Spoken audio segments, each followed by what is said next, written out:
Hello everyone, હું Mehul sir આપ સૌનું સ્વાગત કરું છું મારી ચેનલ ધ બ્રાઇટર્સમાં. તો આજના વિડીયોની આપણે ડિપ્લોમા સેમેસ્ટર 4ના જીટીયુ એક્ઝામ માટેના જે ટોપ 25 મોસ્ટ આઈએમપીની સિરીઝ સ્ટાર્ટ કરી છે. એમાં મિકેનિકલ એન્જિનિયરિંગનો સબ્જેક્ટ મેઝરમેન્ટ એન્ડ મેટ્રોલોજી, એટલે કે જેને આપણે શોર્ટમાં એમએડએમ કહેતા હોય છે, એના ટોપ 25 મોસ્ટ આઈએમપી ક્વેશ્ચન જોઈશું.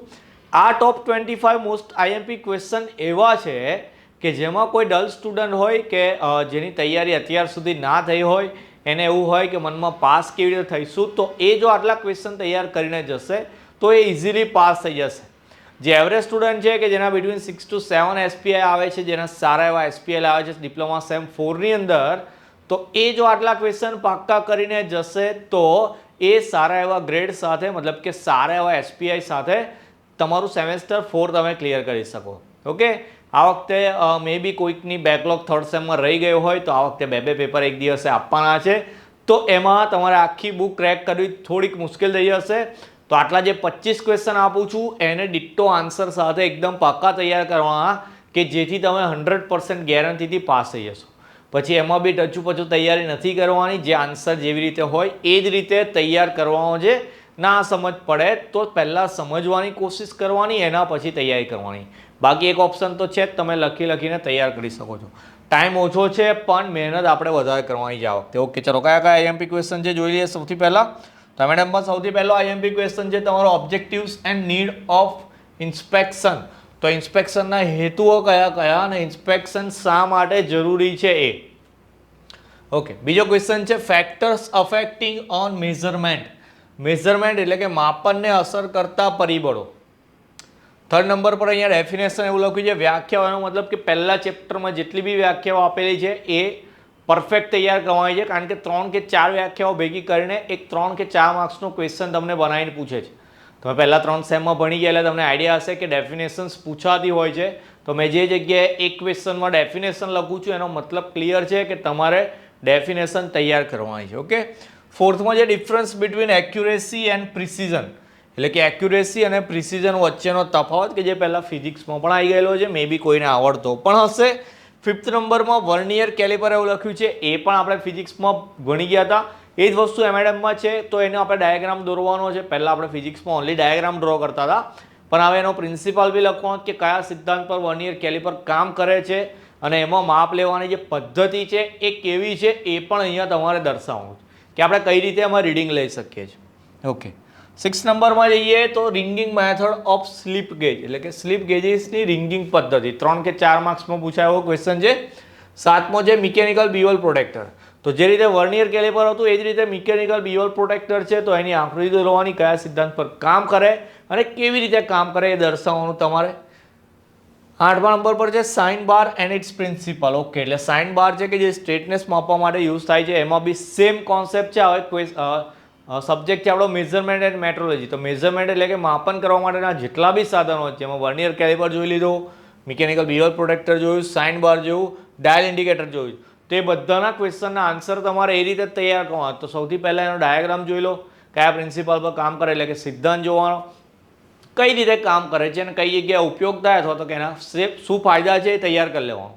તો ક્વેશ્ચન તમને કઈ રીતે બી બનાવીને પૂછે, માન લો એકલો ડાયાગ્રામ પૂછે તો બી આવડશે, સિદ્ધાંત સાથે પૂછે તો બી આવડશે, ફાયદા કે ઉપયોગ કહેશે તો પણ આવડશે. તમારે ક્વેશ્ચનને એ રીતે તૈયાર કરવાનો છે. ઓકે, 9મમાં વાત કરીએ એમ ડાયલ ઇન્ડિકેટર, એના યુઝિસ પૂછાય, એટલે કે એના ઉપયોગો તૈયાર કરવાના. 10મમાં જે Tomlinson surface meter and its uses. તો ટોમલિન્સન સરફેસ મીટર, તો એ પણ એક ઇક્વિપમેન્ટ જ છે, તો એને બી આપણે એ રીતે તૈયાર કરીશું. ઓકે, બહુ ટફ નથી. એવું હોય તો એનું વર્કિંગ એનિમેશન જોઈ લેવાનું યુટ્યુબ પર કે આ કેવી રીતે કામ કરતું હોય, તો એકવાર કેવી રીતે કામ કરે છે જોઈ લેશો તો વધારે આઈડિયા આવી જશે. ઓકે, નેક્સ્ટ જોઈએ 11th નંબરનો ક્વેશ્ચન તમારો ટેલર હોબ્સન ટેલિસર્ફ. ઓકે, તો એ બી એક ઇક્વિપમેન્ટ છે તમારું. ઓકે, 12th થી ક્વેશ્ચન ચેન્જ થાય છે. એમાં જે ટાઈપ્સ ઓફ ગિયર, એટલે કે ગિયરના પ્રકારો દર્શાવવાના, કે કઈ કઈ ટાઈપના ગિયરો આવે. 3 માર્ક્સમાં જ પૂછાય એ પણ ક્વેશ્ચન. 13 છે તમારો 2 વાયર મેથડ ને 3 વાયર મેથડ. 7 માર્ક્સમાં પૂછાય એવા મોસ્ટ આઈએમપી ક્વેશ્ચન છે. આમ તો બંને ઇઝી જ છે, 2 વાયર 3 વાયરમાં બહુ જ ચેન્જ નથી, એટલે એક જ ક્વેશ્ચન બંને એડ કરેલા છે હું. 14માં જે ડિફરન્સ બિટવીન ગેજિંગ એન્ડ મેઝરમેન્ટ, એટલે કે ગેજિંગ ને મેઝરમેન્ટ વચ્ચે શું તફાવત છે તે દર્શાવવાનો છે. 15માં જે types of gauges and there uses, તો જે ગેજીસનું નામ લખો એની બાજુમાં જ એનો ઉપયોગ દર્શાવવાનો, એ રીતે આન્સર તૈયાર કરવાનો તમારે.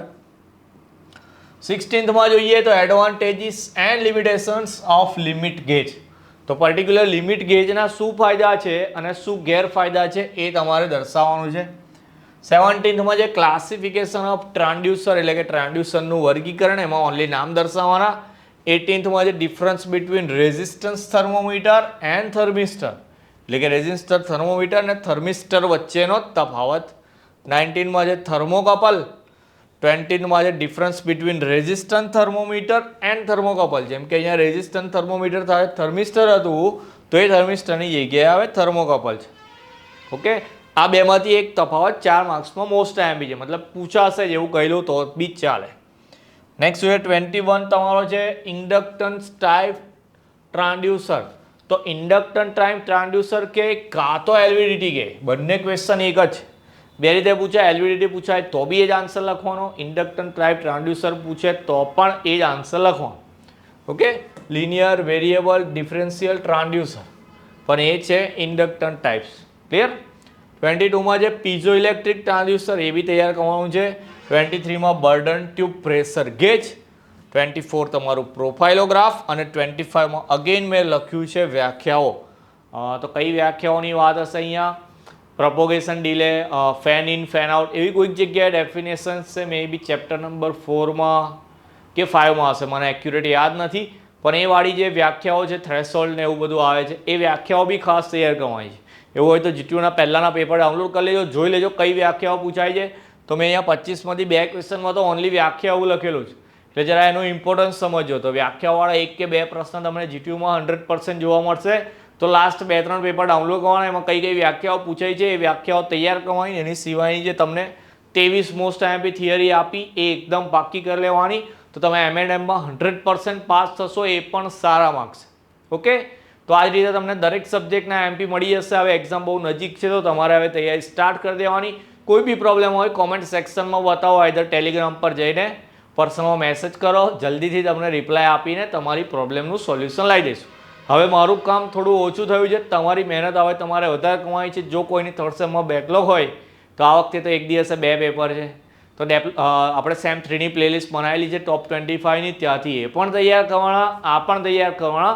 થોડી મહેનત વધારે કરી લો, જરા 15 દિવસ તમારે મહેનત કરવાની છે, પછી થોડીક શાંતિ થઈ જશે, કારણ કે પછી તો લાસ્ટ યર છે અને બેકલોગ વગર જો લાસ્ટ યરમાં જશો તો થોડું રિલીફ લાગશે 1 વર્ષની અંદર, પછી તો એન્જિનિયર બની જશો. ઓકે, તો આ જ રીતે મેં કીધું એમ તૈયારી કરતું રહેવાનું, સાથે તમારું ધ્યાન રાખવાનું. મળીએ હવે નેક્સ્ટ વિડીયોમાં. જય હિન્દ, જય ભારત.